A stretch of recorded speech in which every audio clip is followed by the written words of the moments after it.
Hello friend, मैं गणेश और आप देख रहे हैं जी टेक्निकल फ्रेंड। आज की इस वीडियो में हम बात करने वाले हैं इंटरलॉकिंग क्या होती है और इंटरलॉकिंग कैसे करते हैं फ्रेंड।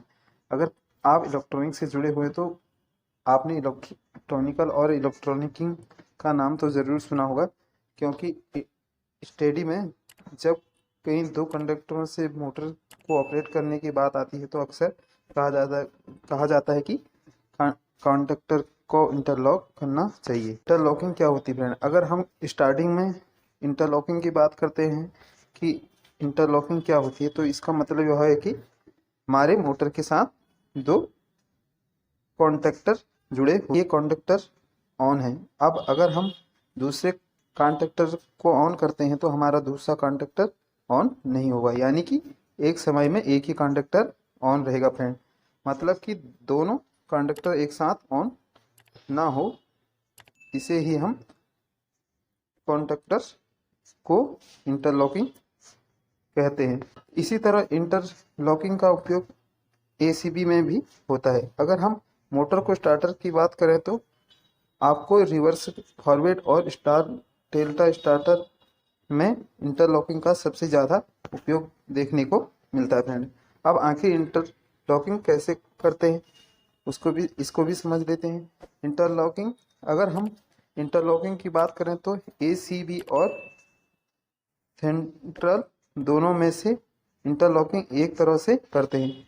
इंटरलॉकिंग को आसानी से समझने के लिए मान लीजिए कि हमारे पास दो कंडक्टर हैं और दोनों ही आपस में इंटरलॉक करना है। मतलब एक को कॉन्टेक्टर ऑन हो तो दूसरा कॉन्टेक्टर को हम चाहकर भी ऑन ना कर पाएँ, और अगर दूसरा कॉन्टेक्टर ऑन हो तो पहला कॉन्टेक्टर को ऑन ना कर पाएँ। इलेक्ट्रॉनिकल का जो लोड होता है उसको स्टार्टर करने के लिए हमें सप्लाई टर्मिनल होते हैं। जैसे कि हमें कॉन्टेक्टर की बात करें तो उसमें A1 A2 टर्मिनल से ऑपरेट करते हैं। नीचे आप वीडियो में देख सकते हैं किस तरह से कंडक्टर हमारे A1 A2 टर्मिनल में होते हैं।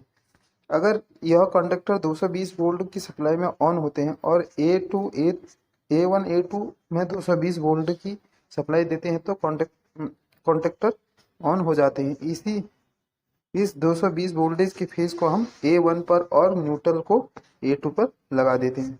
फ्रेंड, उदाहरण के लिए मान लीजिए कि हमारे पास दो कंडक्टर हैं और ये एक मोटर को इससे कनेक्ट हैं। यह दोनों ही कंडक्टर 220 वोल्ट से ऑपरेट होते हैं, तो इस दोनों कंडक्टर को हम डायरेक्ट सप्लाई से जोड़ देते हैं।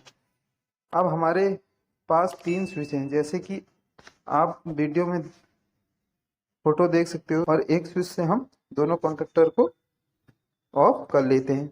जैसे कि आप वीडियो में देख सकते हो कि एक फेज वायर रेड बटन से होकर दोनों ऑन बटन के अंदर जाता है। अब अगर हम नॉर्मल वायरिंग की बात करें तो उसमें पहले स्विच हमारा फेज वायर कंडक्टर के A1 टर्मिनल में जोड़ देते हैं, तो आप जैसे ही स्विच ऑन करेंगे हमारा पहला कंडक्टर ऑन हो जाता है।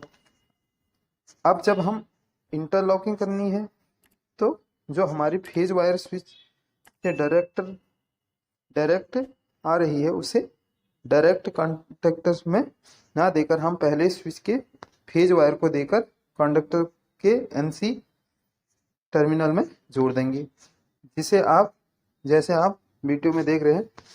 इसके बाद दूसरा कंडक्टर में NC टर्मिनल का आउटपुट को हम पहले कंडक्टर A1 टर्मिनल से जोड़ देते हैं। इस तरह से हमारे पहले कंडक्टर की इंटरलॉकिंग पूरी हो चुकी है फ्रेंड।